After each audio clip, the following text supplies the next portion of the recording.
ఆడెవడో వాళ్ళ అమ్మ చచ్చిపోయి ప్రభు దగ్గరికి వెళ్తే, అయ్యా నా కొడుకు కూడా పరలోక రాజ్యం రావాలి బాబు అని ప్రభు దగ్గర మొరపెడుతుంటే, అమ్మవాడు ఇంకా మారలేదు, వాడు నా మాట నమ్మడో, చర్చికి వెళ్ళడో, మారు మనసు పొందలేదు, ఆడు వద్దులేమ్మా తీసేయమంటే, లేదు ప్రభు నీకు దండం పెడతాను, ఇక్కడ తీసుకొని రండి ప్రభు, నాకు ఒక కొడుకు ప్రభు అని అంటే, సరే వాడు చచ్చిపోయినప్పుడు తీసుకొద్దామని అన్నాడట.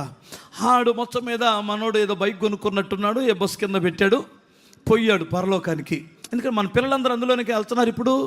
అర్థమవుతండి, చిన్న స్పీడ్ ఎల్రీడు, ఎస్ కటింగ్లు, ఆడిని చూసి ఈయన చూసి వాడు ఈ ఎస్ కటింగ్లు ఇచ్చినట్టున్నాడు. పోయాడు.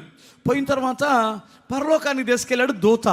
తీసుకెళ్తే ఇలా చూస్తే వాళ్ళందరూ సైలెంట్గా కూర్చున్నారు. ఇక్కడ డీజే లేవు, ఆనందం లేదు, అనేవాడు ఒక్కడు లేడు. మీలాగే సైలెంట్గా కూర్చున్నాడు. ఆడికి నచ్చలా, సైలెంట్గా కూర్చున్న రకం కాదు అది. అది డ్యాన్స్ లేసి తిరిగే రకం. అది అరవాలి, ఏళ్ళు వేయాలి, సైలెన్సర్ తీసి డ్రర్ అనాలి. అది ఆడి బ్యాచ్. ఆడికెళ్తే అందరూ సైలెంట్గా ఉన్నారు. ఇదే సార్ సప్పగా ఉంది అంటే, ఇంకోటి ఉంది బాగా సందడిగా ఉంటుంది, వెళ్తావా అని అడిగాడు. అడిగితే సరే వెళ్దాంపా అన్నాడు. వెళ్ళేసరికి అక్కడ ఎంట్రన్స్ ఇలాగే పెద్ద ఎంట్రన్స్, మన వాళ్ళు ఎంట్రన్స్లో లైటింగ్ బీటింగ్ పెట్టారు కదా, అలాగే అక్కడ పొగలు మా పాస్టర్ గారులు కూడా పెడుతున్నారు ఈ మధ్య పొగలు. ఈ పొగల్లో నుంచి వస్తాడు సైతాన్ గాడు వచ్చినట్టు పాస్టర్ గారు.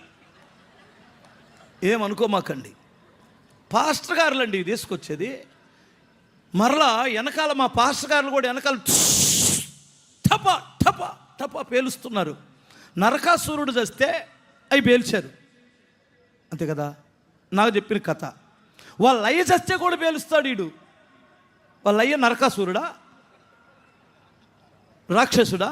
ఎందుకు పేలుస్తున్నామో అర్థం కావాలి కదండి. అయ్యో కృష్ణారెడ్డి గారు, మీరైనా న్యాయం చెప్పాలి.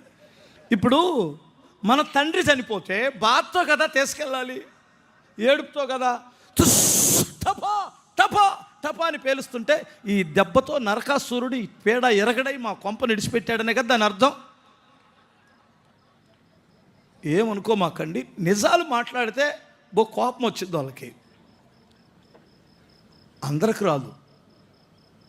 సత్యవంతులు గ్రహిస్తాడు, న్యాయవంతులు గ్రహిస్తారు.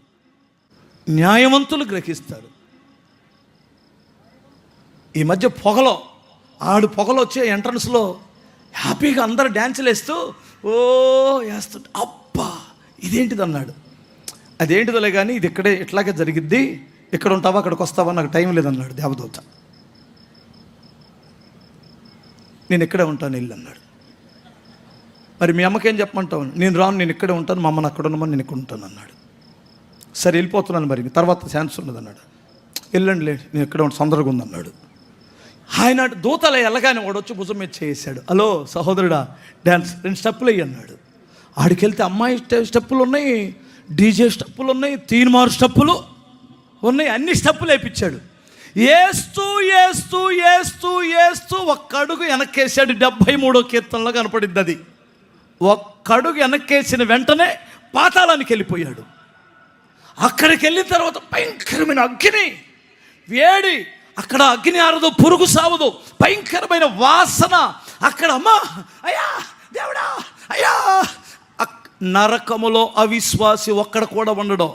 ఇక్కడ అందరు విశ్వాసులే. యేసు ప్రభు దేవుడైతే ఎందుకు ఆయన చచ్చిపోయాడు? ఆయన కిరీటం లేదు కదా, బంగారం లేదు కదా, చూడ్డానికి అలా ఉన్నాడేంటి, తను తాను రక్షించుకోలేనటువంటి వాడు మమ్మల్ని ఎలా రక్షిస్తాడు? ఇలా సందేహాలు ఉంటాయి. అక్కడికి వెళ్తే ఖచ్చితంగా నమ్ముతాడు ఈయన యేసు రక్షకుడు అని. ఆడు కేకలేస్తుంటే ఆడు పక్కన వచ్చి నిలబడ్డాడుట. ఏంటి అని, రే దుర్మార్గుడా, ఆ స్టార్టింగ్లో నాకు తీన్మారు డ్యాన్స్ లేపించావు, అమ్మాయిలతో డ్యాన్స్ లేపించావు, ఏంటి మోసం చేసావు, మా అమ్మన దగ్గర ఉండేవాడిని అన్నాడు. దాన్ని చూసి వచ్చావు ఎక్కడికి అన్నాడు. అవును పిచ్చోడా, అది మా అడ్వర్టైజ్మెంట్ రా అన్నాడట. అర్థమైందా మీకు? సంతూరు సబ్బు అడ్వర్టైజ్మెంట్ కూడా అలాంటిదే నమ్మతల్లే. చెప్పండి.